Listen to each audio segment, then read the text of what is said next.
皆さんこんにちは。突然ですが、僕は今20代でスポーツカーをなんと5台所有しています。ラインナップとしては GTR の R35、R34 の GT ターボがなぜか2台、ND ロードスター、そして RX7 の FD3S です。普段 YouTube のコメントや TikTok を見ていると本当によく聞かれる質問があります。親が大金持ちなの？どうせローン地獄なんじゃないの？残クレで買ったの？何の仕事してたら20代でそんな車買えるの？ってめちゃくちゃ言われます。まず今回の動画の最初にこれだけははっきりさせておきます。親は全く関係ありません。ごく普通の一般家庭です。そしてこの5台、すべて僕が自分のお金で現金一括で購入しております。また証明として僕自身大学も奨学金を借りていってるので、別に裕福だと奨学金借りられないので、普通の一般人です。また現金一括で購入しているため毎月のローン代は一切ありません。またローンが組めないわけではなくエゴで一括で買っております。これを聞くとなんだローンがないから毎月の支払いもないし余裕じゃんって思うかもしれません。でも皆さんスポーツカーを5台所有するってことはそんな甘い世界じゃないんです。車っていうのは駐車場に停めて息をしているだけでとんでもないお金がドバドバ飛んでいきます。今日はですね、皆さんが一番気になっているであろうこの5台のスポーツカーのそれぞれのリアルな年間維持費を税金から保険料、駐車場代まで1台ずつガチ計算して大公開しようと思います。ちなみに僕自身は渋谷に住んでおりまして5台とも全部渋谷に停めております。なので都内の人には特に参考になるかなと思いますが、田舎や地方の方に関しましては駐車場代はもっと低くなる計算で考えていただければなと思います。また今回の維持費は大体のイメージで解説していきます。大枠合っておりますが、もし間違えてる部分だったりとか気になる部分があったらコメントで教えてください。5台もありますので一部間違えてるところがおそらくあるかなと思いますので、そこはご了承いただければなと思います。ちなみにガソリン代に関しましては僕はどの車も月2、3回乗るか乗らないかなので、だいたい1台あたり月1万円で計算していきたいと思います。年間で12万円ですね。ここは人によって通勤で使ったりでケースバイケースなので、一旦月1万という設定で行かせていただきます。そして動画の後半では僕がどうやってこの車を全て一括で買って、このエグい維持費を毎年払い続けてるのか、毎月って言ってもここ1年でこんなに増えたんですけど、よく聞かれる本当の職業についても解説していければなと思います。僕自身は24歳で、今渋谷に住んでおります。で将来ね、スポーツカー、スーパーカーに乗りたいっていう人だったりとか、今の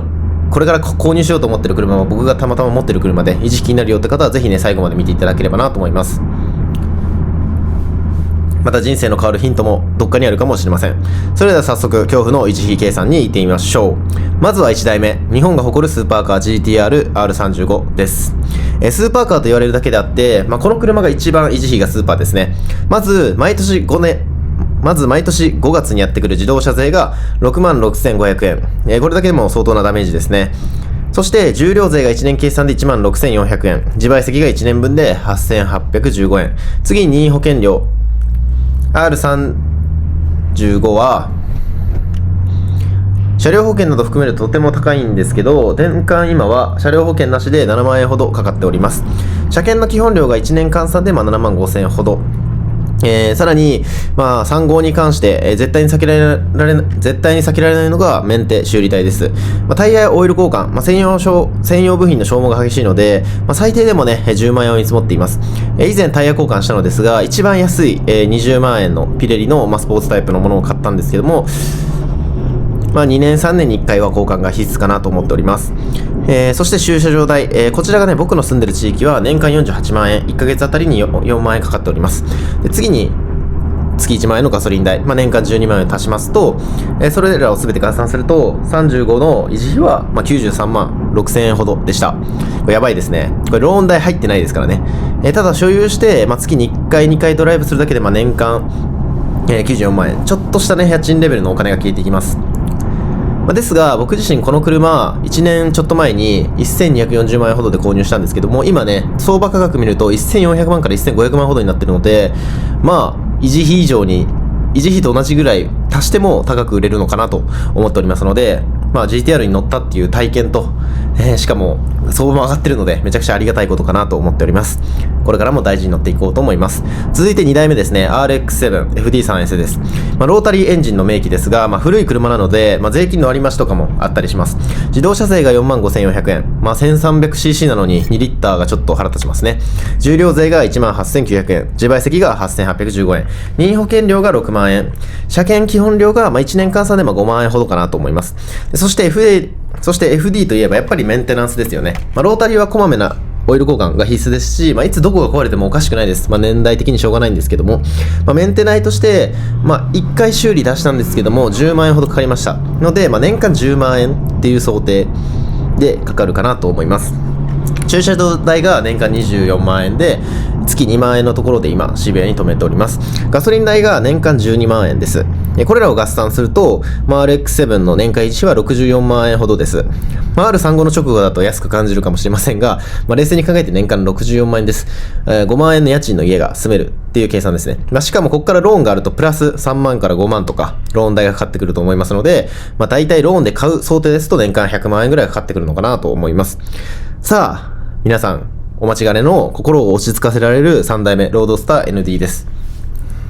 これは僕の所有者の中では一番の優等生ですね。もう維持費のオアシスみたいな存在です。自動車税が 35,000 円、重量税が 8,200 円、自賠責が 8,815 円、任意保険料が年間5万円ほどです。車検基本料が25,000円。これはちょっとまだ1回も来てないのでわかんないんですけど、ロードスターに関しましては10万いかないと思っております。で、メンテ修理代は今のところ一切壊れる気配も何もないので0円で計算します。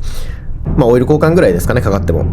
オイル交換もね、1万かかんないと思いますので、ここはほぼもうかかんないと言っても過言じゃないんじゃないでしょうか。で、駐車場代が年間24万円、ガソリン代が年間12万円。合算すると、ロードスターの年間維持費は48万円ほどでした。50万円切ったってちょっとほっとしましたよね。でも冷静に考えてください。優等生と言われるロードスターですら、駐車場代やガソリン代入れると、年間約50万円ほどかかります。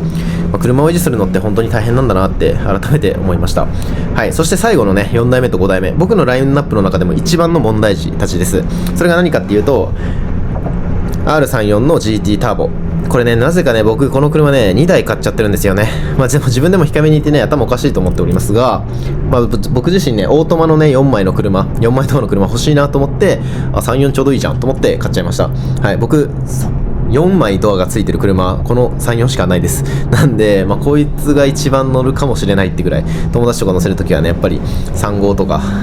ロードスターとか人乗んないので、これがやっぱり出番多いかなっていう感じですね。ここからね、2台の破壊力抜群の数字をね、紹介していきたいなと思います。でまずね、2台分の自動車税。古い車なので割増されて、なんと102,200円です。税金だけで10万円超えてます。で重量税がね、2台で54,400円。自賠責保険が17,600円。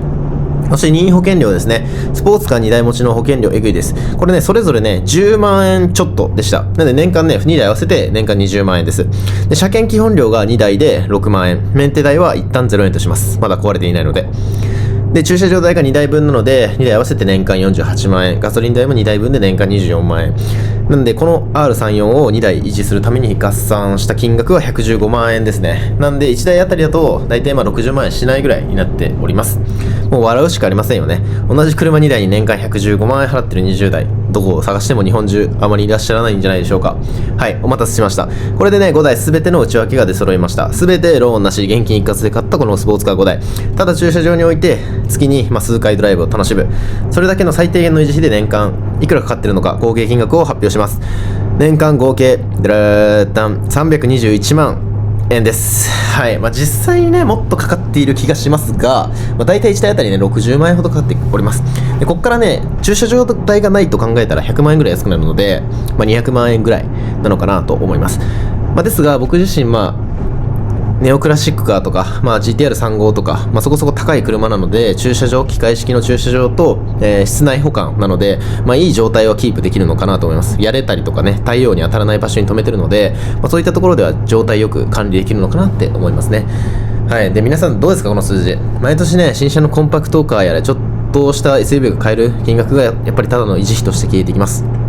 しかもこれ、大きな故障がなかった場合の最低ラインですから、もしね、RX7 がエンジンブローとかしたら、プラス100万円近くかかってくるっていうような感じですね。はい。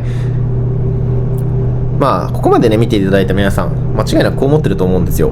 年間維持費320万も維持費に捨てて、さらに5台一括で車を買うなんて、一体どっからお金出てるんだよみたいなって思うかもしれません。お答えしましょう。で、普通に会社員としてお給料をもらってるだけでは、正直この車5台を一括で買うことも、年間維持費320万維持費を支払うことも、不可能に近いのかなと個人的には思っております。節約してどうにかなるレベルの話ではないと思います。じゃあ何をしてるかっていうと、僕自身ね SNS 運用の会社を経営しております。はい、 SNS って思った方もいらっしゃるかなと思いますが、YouTuber としての収益だけでしょと思われてるかもしれませんが、違います。このアカウントの収益もね、年間でいうと500万ほど稼げてはいるんですけども、それだけだとね車一括で買えないので、他にいろいろ仕事をしております。例えば僕自身企業やお店だったりとか、皆様の働いてる会社さんの SNS のアカウントの運用を代行したりとか、バズる企画を考えて集客や売り上げをアップさせるための SNS マーケティングの仕事を本業としてやっています。全国展開規模の会社さんがクライアントとしてあったりとか、あと皆さんが好きな車だったりとかっていうところの SNS のサポートだったりとか、売り上げアップにつなげるお手伝いをさせていただいております。もともと僕自身好きなところが、SNS と、車っていうところだったので、これ仕事になるんじゃないかなと思って始めて、今仕事になっております。なんで、これ見てくださってる皆さんは、やっぱり僕に対して興味がある方もいれば、なんでその車乗れてるねんって思ってる方もいれば、たまたま自分が欲しい車がラインナップにあったから、ちょっと何気なく見てるっていう方もいらっしゃるかなと思いますが、やっぱり皆さんどうしても乗りたい車があるとか、妥協したくないっていう強い思いがあるのでしたら、SNS を今始めるのはすごいおすすめかなと個人的には思います。で、今では僕自身ね、自分でビジネス展開できるようになって、大好きなスポーツカーを何台も一括で買えるようになったりとか、このえぐい修理費、維持費も笑って払えるようになりました。なんで、今日車系の動画で急にこんなお仕事の話をしたかっていうと、僕には伝えたいメッセージがあるからです。僕みたいにね、どうしても乗りたい憧れの車があるとか、昔の例えばシルビアとか、古い車に乗りたいとか思ってる方もいらっしゃると思いますし、逆に今乗ってるんだけど車の維持費がきつかったりとか、結婚とか子育てで車を手放さなきゃいけないかもしれないっていう方、車好きの方ってたくさんいると思うんですよ。僕の親も僕が生まれるってなって、好きな車を手放したっていう経緯もあるので、やっぱり今これから乗りたいっていう人も、今乗ってる車が今の彼女だったりとか恋人との子供が増えて手放さなきゃいけないっていうタイミングって絶対来ると思うんですよね。でそのタイミングで自分が大好きな、もう自分の我が子のように愛してる車を手放すのってめちゃくちゃきつくないですかと思うんですよね。で今の時代ね、ガソリン代も高くなってるし、税金もどんどん上がってるし、僕みたいな若者がスポーツカーのハンドルを握る機会ってめちゃくちゃが高くなってると思うんですよ。でも諦めないでほしいんですよね。維持費のために好きな車を諦めたりとか、生活を切り詰めてやっとの思いで買った車とかあると思うんですけども、それよりかはもう自分で稼ぐ力をつけて、そしてちょっと厳しいけど SNS とか、もしくは副業ですね、頑張って乗れるようになってほしいなと思います。で僕が皆さんに一番伝えたいのは、車好きなのであれば SNS 運用ってめちゃくちゃ相性がいいよってところですね。 SNS って今最近ではね、ようやくね SNS が仕事っていうのが怪しくないっていうか、真っ当な仕事として認められてきたかなと思うんですけど、正直 SNS の仕事っていうのはパソコンとスマホさえあれば、基本的に場所を選ばずにどこでもできます。で極端な話、愛車の助手席でパソコンを開いて仕事することだって可能です。で僕自身今ね、車5台も持ってて、そんなんいらねえやろって思われるかもしれませんが、僕自身スタッフもありがたいことにいるんですよ、何人も。でそのスタッフに運転してもらいつつ、移動中に僕自身が指示出したりとか、ディレクションをしたりとか、アドバイスをしたりっていうところもしております。なんで僕自身、あと福井厚生でね、僕の会社の車を従業員乗っていいよみたいな感じでしたりもしてるので、そんな話は置いといて、何が使いたいかっていうと、自分自身が好きな車、皆さんが乗ってる車っていう趣味自体が SNS の発信のネタになるんですよね。で正しい知識を持って自分の自身のアカウントを伸ばしていけば、そこから収益化することだって今の時代当たり前にできます。はい。で車が金食い虫なわけじゃないですか。ですがお金を生み出す資産にも変わり得るかなと思います。それはどうするかはあなた次第っていうところはあるんですけど、で好きな車に乗り続けるためには節約して我慢するだけじゃなくて、自分のスキルで磨いてお金を稼いで堂々と乗る、これが一番手っ取り早いし、皆さんが愛している車を乗り続けられる、一歩の手かなと個人的には思っております。僕がまさにねこの5台を持ってることがね、皆さんに証明してるかなと思います。なかなかねいないと思いますので、僕自身もともとね車すら買ったことない状態でこのアカウントを始めて、今では5台に恵まれてます。車買ったことないし車持ってない状態でこのアカウントを始めて今では持ってます。なんで僕の車そんな人気な車じゃないからできないですよねみたいな質問とか来るんですけど、そんなん言い訳かなと思ってます。やらない理由を探す天才なので、人間は。なんでそんなこと言わずに、僕自身車も持ってないし車も買ったことないし、自動車税っていう存在すら知らなかった状態から、SNS を始めていろいろ、もちろん勉強はしました。車ってこういう構造なんだなとか、まだまだ僕自身もね、知識は全然、整備士の方とかに比べたら全然ないですけども、そんな形でも、やり方次第で、こうやって僕自身、こうやって車を仕事にしたりとか、SNS を仕事にすることができます。全然僕の知識より、整備士さんとか、今自動車学校に通ってる方の方が僕より全然知識あると思います。ですが、やり方次第ではこうやって、車が仕事になるんだよっていうところを皆さんに伝えたいなと思っております。もしね、今日の動画を見て、自分も将来ね、絶対かっこいい車一括で買いたいとか、一括じゃなくても乗ってやるとか、今の車をもっとカスタムしたいから自分で稼ぐ力を身につけたいと、少しでも熱い気持ちになっている人がいたら、相談なども載ってるので、ぜひね、お待ちしております。またね、大学生の方限定で、僕の会社でね、一緒に働くインターン生とかも募集しております。お金をもらいながら学べる環境っていうのも揃えておりますので、もしね、若者で20前後で大学生で稼ぎたいっていう方いらっしゃれば、ぜひね、お声掛けいただければなと思います。また、インターンは難しいけど、社会人で、今ね、未経験から SNS で稼ぐスキルを本気で身につけたいっていう方向けに、SNS の運用のスクール事業も展開しております。直近ではね、車関係の SNS の支援も多く、させていただいており、車に携わることがしたいっていう方もね、多く活躍しております。で、僕のフォロワーさんに関して言うと、車好きの方が多いので、例えば車関係のコーティングの会社さんだったりとか、車の販売ですねっていう会社さんの SNS の支援をさせていただいてまして、で今でもともとフォロワーさんだった人、もともとフォロワーさんっていうか今もフォロワーなんですけど、フォロワーさんの人と今では一緒にね働いて同じオフィスで働くメンバーも増えておったりします。もちろんねオフィスに来られない方もいらっしゃるので、オンラインでリモートで山口県の方とか、関西の方とかにお仕事をご依頼している方とかもいらっしゃったりします。なんで僕自身渋谷に住んでて、関東圏のクライアントさんがメインではあるんですけども、一定数ね関西とか福岡とかそういったところも、お仕事があったりするので、そういった方にもご依頼したりもしております。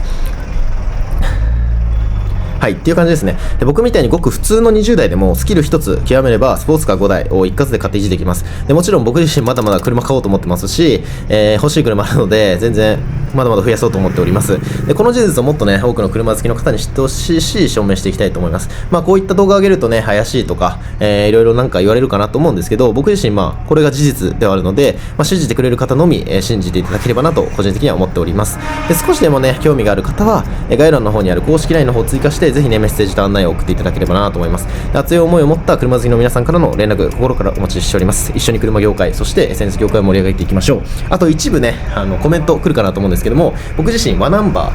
ーを持ってます。はい。どういうことかっていうと、僕自身レンタカー事業も経営しておりまして、赤字なんですけども、一応レンタカー屋もやってるので、気になる人はそこら辺もっていうか、ワナンバーじゃん、誰かから借りてるのみたいなコメント来ると思うんですけど、レンタカーをやってるので、僕の車でありつつ、ワナンバーでもありますって感じですね。はい。そんな感じでね、今回はね、スポーツカー5台というリアルすぎる維持費と僕の仕事の裏側についてお話しさせていただきました。この動画が面白かった、参考になったという方はぜひね、高評価とチャンネル登録よろしくお願いします。それではまたね、次の動画でお会いしましょう。バイバーイ。